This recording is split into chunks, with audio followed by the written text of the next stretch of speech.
Halo, assalamualaikum warahmatullahi wabarakatuh. Jumpa lagi dengan Syifa Naura Channel yang selalu hadir dalam mengupas permasalahan yang dihadapi para penjahit sehari-hari. Beberapa hari yang lalu ada seorang kawan yang meminta untuk dikupas tentang cara mencari karyawan. Bun, tolong dong dikupas cara mencari karyawan karena selama ini saya kesulitan dalam mencari karyawan. Saya ingin maju, Bun. Saya ingin usaha saya lebih berkembang, tapi kenapa sulit sekali mencari karyawan? Eh, Beberapa hari yang lalu pekerjaan saya lagi menumpuk, banyak seragam yang harus saya kerjakan sehingga saya belum sempat menjawab pertanyaan dari kawan tersebut. Baru kali ini saya menyempatkan diri untuk memberi penjelasan atau pemaparan bagaimana cara saya dalam mencari karyawan jahit. Sebelum saya melanjutkan apa yang ingin saya paparkan, jangan lupa tekan subscribe, lonceng, like, dan komen, serta jangan lupa di-share sebanyak-banyaknya kepada kawan yang lain agar lebih banyak kawan yang lain mendapatkan manfaat dari apa yang saya paparkan ini nanti. Baik, untuk mencari karyawan memang tidak mudah ya, gampang-gampang susah. Tapi gampang-gampang susah bukan berarti tidak bisa, bukan berarti tidak ada, pasti ada. Banyak sekali sebenarnya para penjahit yang mencari pekerjaan. Nah, salah satu cara mencari karyawan biasanya saya mencarinya di loker. Loker itu lowongan kerja. Anda bisa klik di Facebook, itu ada grup loker jahit.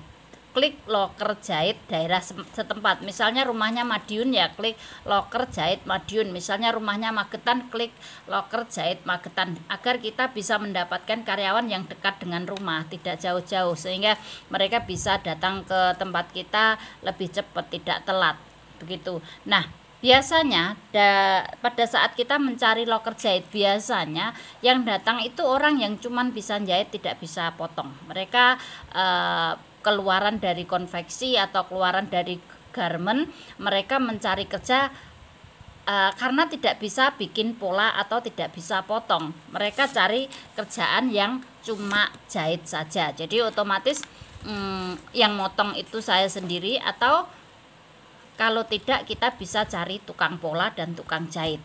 Itu ada. Atau bisa juga kita mencari lulusan sekolah SMK tata busana.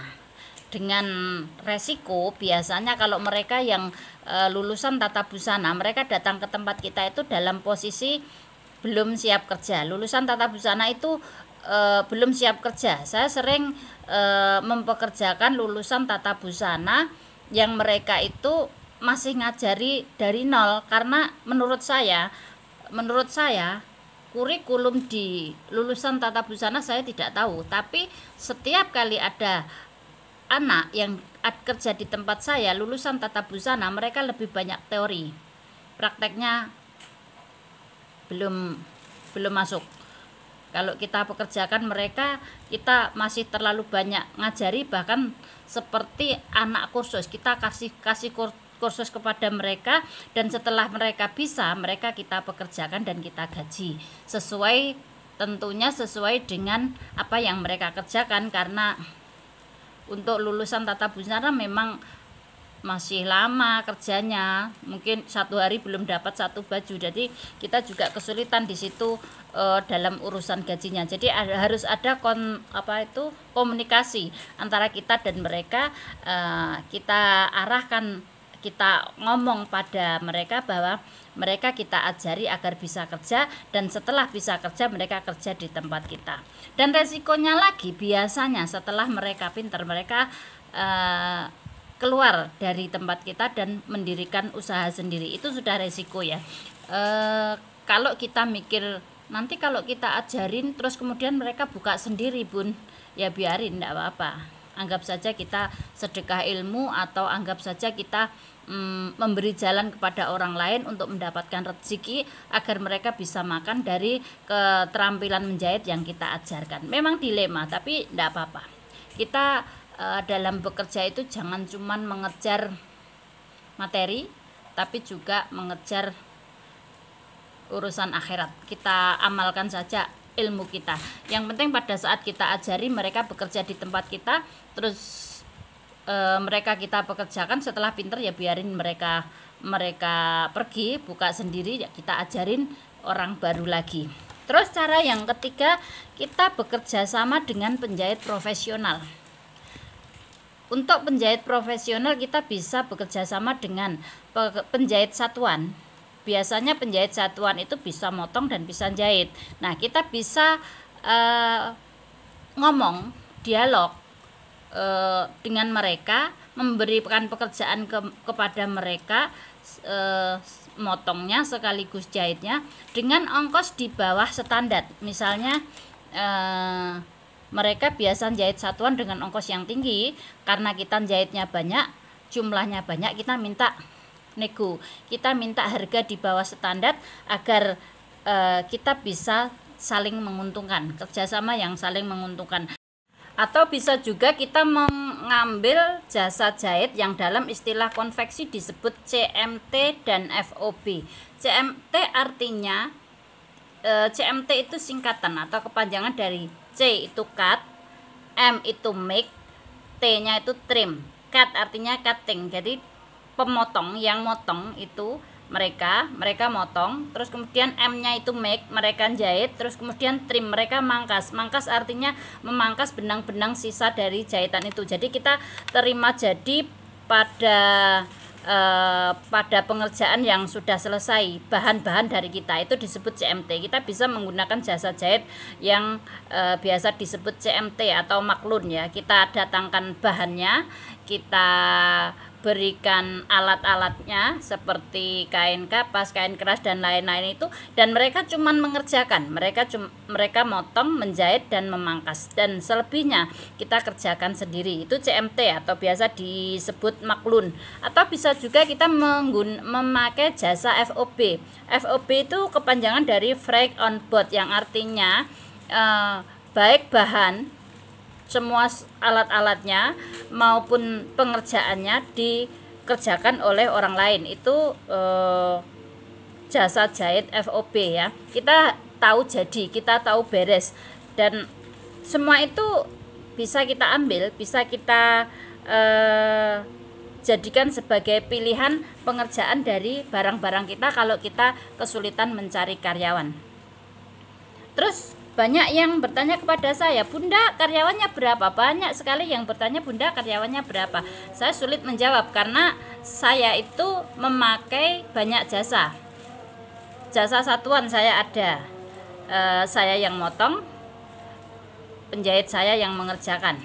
Terus penjahit profesional yang bekerja sama dengan saya, mereka mengerjakan semua pekerjaan dengan hitungan sepertiga dari ongkos jahit.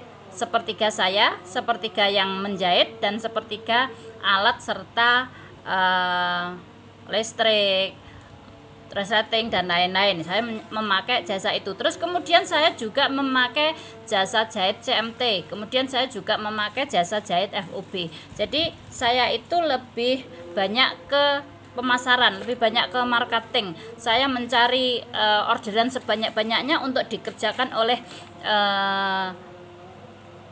orang-orang yang bekerja sama dengan saya, baik penjahit satuan, karyawan saya sendiri, CMT maupun FOB. Jadi kalau ditanya berapa karyawannya, saya susah menjawab karena saya memakai banyak jasa jahit di luar dan juga jasa jahit di dalam.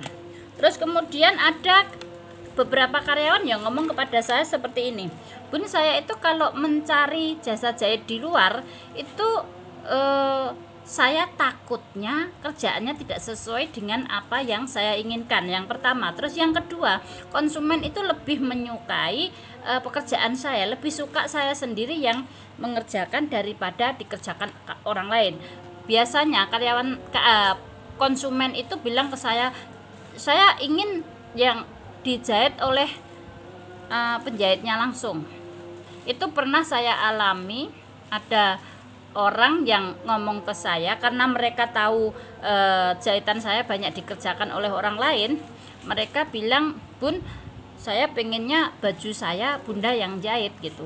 Saya bilang, wani piro, karena Jujur, saya jarang sekali menjahit. Saya jarang sekali di grup-grup yang saya ikuti. Kalau saya setor karya, saya tidak pernah minta koreksi. Saya tidak pernah koreksi dong, tidak pernah. Kenapa? Karena bukan jahitan saya, tapi brandnya milik saya. Saya yang cari order, saya yang desain, yang mengerjakan itu ada yang dikerjakan oleh orang yang bekerja dengan saya, oleh CMT, oleh FOB, oleh penjahit yang profesional. Jadi saya tidak pernah minta dikoreksi, karena saya lebih banyak yang mengoreksi pekerjaan mereka. Kalau salah ya saya katakan salah, kalau tidak layak kalau tidak layak dilepas ya saya suruh bongkar lagi, saya suruh dedel lagi. Seperti itu cara kerja saya. Jadi pada saat ada yang minta pun saya minta bunda sendiri yang jahit, jangan orang lain. Saya keberatan. Saya jawabnya wani piro, karena kerjaan saya sendiri banyak. Kerjaan saya itu mencari order, ngiklan, koreksi kerjaan para penjahit yang bekerja dengan saya, terus kemudian saya cari bahan, belanja kain untuk pesanan kawan-kawan penjahit yang order kain ke saya. Belum saya harus jualan, bukan harus ya, belum saya jualan skincare, belum saya jualan susu, jualan buku dan lain-lain. Kalau mereka meminta saya sendiri yang jahit, ya wani piro. Karena lebih baik bagi saya kehilangan 1-2 orang konsumen yang ngotot minta saya yang jahit daripada saya kehilangan banyak orderan yang lain yang membutuhkan tenaga dan pikiran saya. Sedangkan kawan-kawan yang lain setiap kali mereka mau berkembang, mereka mau maju, mereka takut kalau ada konsumen yang bilang, saya pengennya Anda sendiri yang menjahit, saya pengennya sampean sendiri yang menjahit, saya tidak mau dijahit oleh karyawan Anda misalnya. Itu yang menyebabkan banyak penjahit ragu-ragu saat mencari pekerja atau saat mau melepaskan pekerjaan kita kepada orang lain. Itu justru menurut saya menghambat kemajuan kita, menghambat perkembangan kita. Kalau kita ingin maju, kalau kita ingin berkembang, ya kita harus berani melepaskan pekerjaan kita kepada orang yang kita percaya, yang tentunya sudah kita tes, yang tentunya sudah kita training bagaimana pekerjaan kita. Jadi kita melepaskannya pun tidak kepada sembarangan orang, dan setelah kita melepaskan pekerjaan ke orang lain pun kita juga akan mengoreksi. Jadi untuk melepas pekerjaan ke orang lain, quality control itu ada yang handle. Kalau kita masih bisa menghandle sendiri, kalau saya masih sendiri ya. Kalau saya, pekerjaan saya dikerjakan oleh baik itu penjahit saya, penjahit profesional yang lain, CMT maupun FOB, itu untuk kontrol kualitinya itu tetap saya tetap cek sendiri. Jika ada kesalahan itu saya kembalikan untuk dikerjakan ulang, atau kalau ada kesalahan yang sedikit-sedikit itu biasanya saya benahi sendiri kalau cuman sedikit. Demikian tadi cara saya mencari karyawan dan bagaimana pengerjaan dalam busana yang saya buat maupun saya pasarkan. Mudah-mudahan bisa membantu, mudah-mudahan bisa mencerahkan. Dan untuk Anda yang takut mencari karyawan, untuk Anda yang tidak berani melepaskan pekerjaan kepada orang lain, maka selamanya Anda akan menjadi penjahit satuan dan Anda tidak akan berkembang. Demikian pemaparan dari saya, mudah-mudahan bisa membantu dan bermanfaat bagi yang lain. Silahkan share jika bermanfaat, silahkan like, subscribe, komen, dan tekan lonceng. Jika tidak bermanfaat, abaikan saja. Wassalamualaikum warahmatullahi wabarakatuh.